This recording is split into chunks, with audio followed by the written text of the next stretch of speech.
Tang of Shang, the rise that toppled the Xia Dynasty. How a tribal chieftain founded China's first archaeologically verified dynasty. Chapter 1. Chaos at the end of Xia, the realm losing faith. 4,000 years ago, the Xia Dynasty was drawing close to its final days. After several generations of incapable rulers, the royal authority of Xia kept weakening. Jie, the last king of Xie, pushed the dynasty toward complete collapse. Ancient written records tell us King Jie lived in outrageous luxury. He oppressed smaller subordinate tribes. He ruled his people with cruelty at home and kept starting wars outside his borders. Regional states and tribes that once swore loyalty to Xia slowly refused to obey the Xia king's orders.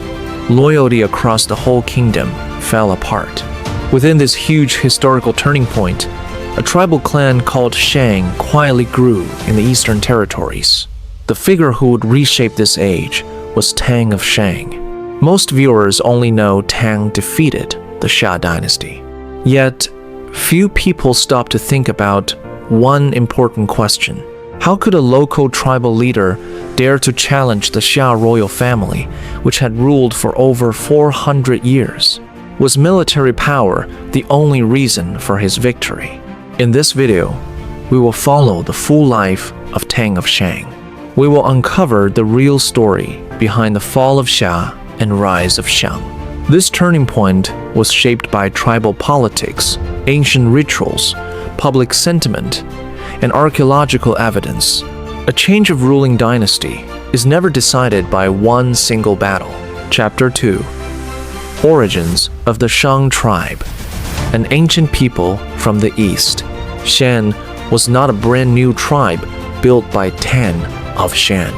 Long before Tang stepped onto history's stage, the Shang people had lived through many generations. According to records of the grand historian Annals of Yin, the earliest ancestor of Shang was Xie. Xie gained great merit while helping Yu the Great with flood control projects. He was granted land by Emperor Shan and established the Shang tribal line. We need to make one point clear. Xie belongs to the age of ancient legends. No written documents from his own time have directly proven his life story.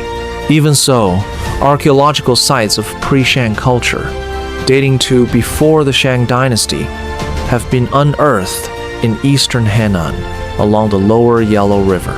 These physical relics match ancient texts that place Shang's homeland in the east. The Shang tribe lived in the middle lower Yellow River area for hundreds of years.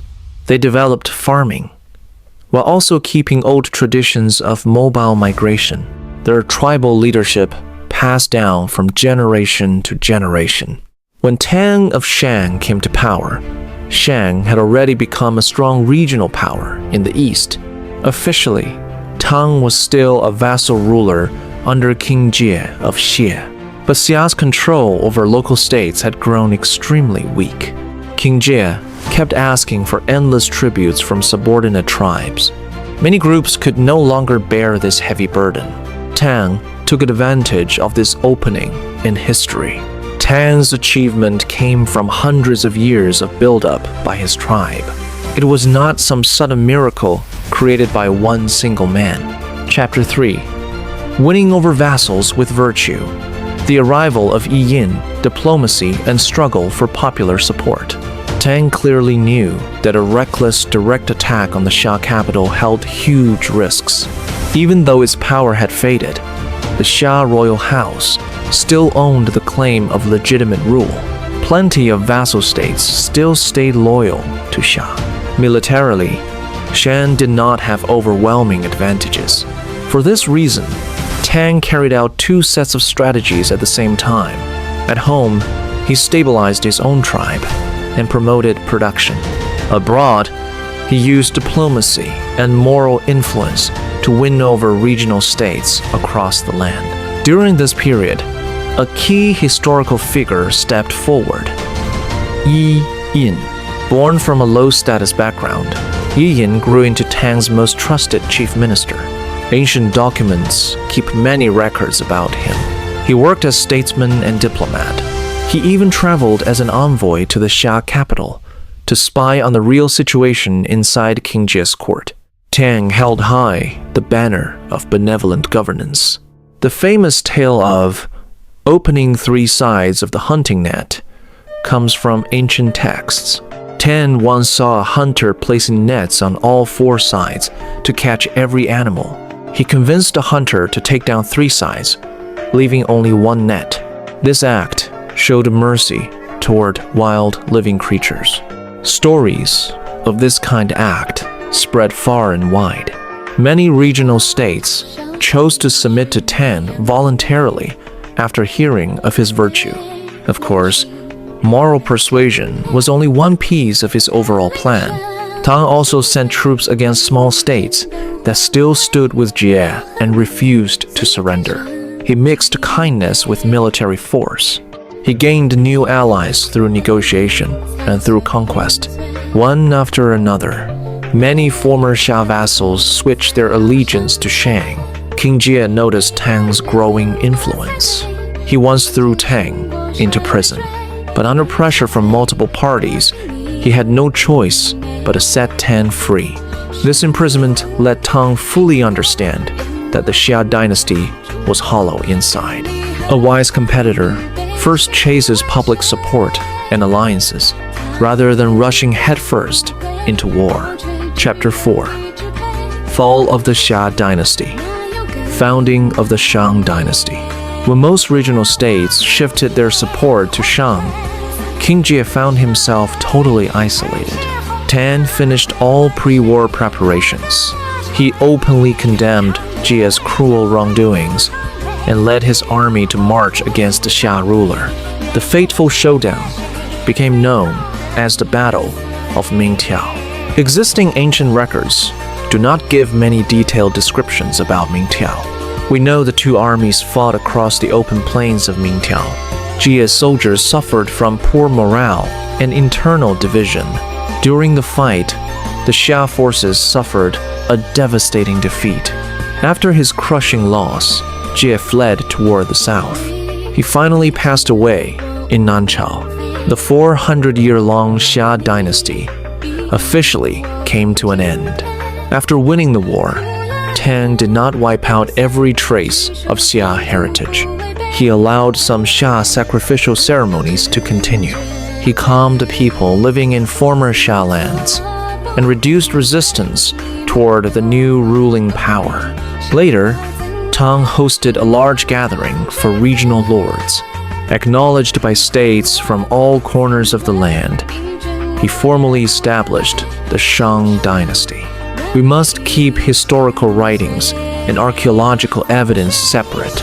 Historians still argue over the exact location of the Mingtiao battlefield. No unearthed early Shang written documents directly record this war. From an archaeological perspective, Xia city dates back to the time of the Xia Shang transition. It sits very near the eroded site. Many scholars believe Xia city was a military and administrative fortress built by Tang right after defeating Xia. Eroded also shows obvious signs of decline during this same period. Ancient texts and physical ruins offer clues that support one another. Still, we have no absolute, perfect, one-to-one proof. The Battle of Mingtiao brought more than the fall of one single dynasty. It shattered the old power system left over from the tribal confederation age. Chapter 5. Structure of early Shang, comparing legends and archaeology.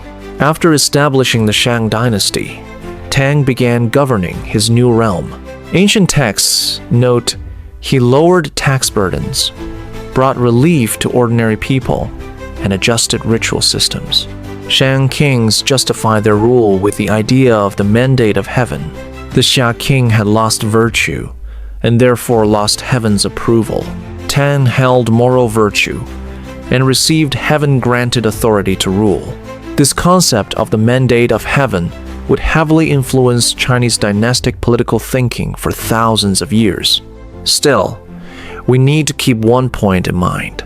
Many idealized accounts of Tang's policies were written generations after he lived. The oracle bone inscriptions we have uncovered mostly come from the middle and late Shang periods. Hardly any surviving written records date back directly to Tang's own reign. Oracle bone divination became widely popular more than 100 years after Tang's time. Archaeological evidence tells us early Shang contained many city-states and local political groups. The Shang king acted more as a supreme overlord over multiple states. He was not the highly centralized imperial ruler we see in much later eras. Shang power revolved around the Shang king. It held together a network of obedient tribes and regional states. Tang's time on the throne did not last especially long. After founding the new dynasty, he passed away. Shortly after his death, rounds of internal power conflicts erupted within the Shang royal court. Tang laid the foundational framework for the dynasty. But long-term stability for a kingdom can never be finished in just one generation. Chapter 6. Tang's Legacy. Reflections for global history enthusiasts. Looking back across Tang's life, he was much more than just a conqueror who toppled an old dynasty. He built upon the strength his tribe had gathered over many generations. He carefully built alliances through diplomacy. He won public favor with moral persuasion, and he delivered military victory at the perfect historical moment. The transition from Xia to Shang is not merely a simple moral fable. It is not just the story of a virtuous king defeating a cruel tyrant. Beneath the surface lay the rise of the Eastern Shang tribe and the fall of the old overlord system ruled by Xia. Archaeologists have not found written relics created during Tang's own lifetime. Even so, early Shang city ruins and bronze artifacts confirm that a brand new early kingdom had come into being. The Shang Dynasty opened a new chapter for Chinese civilization. It is backed by substantial surviving written evidence. Many history fans around the world notice an interesting contrast.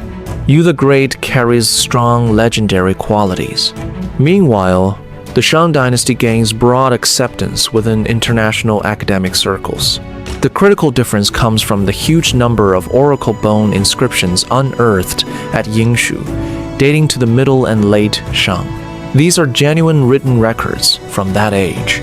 Tang of Shang was the founding ruler of this remarkable civilization. Even so, many personal details of Tang's life still wait for future archaeological finds to uncover.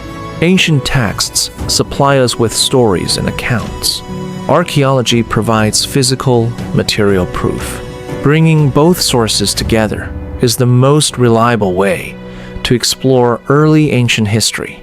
Chapter 7. Tang founded the Shang Dynasty, yet royal inheritance fell into great chaos in early Shang. What kind of role did Yi Yin play after Tang passed away? In our next video, we keep exploring the turbulent royal power struggles of early Shang. Feel free to leave your thoughts in the comments. How do you view Tang's conquest over the Xia Dynasty?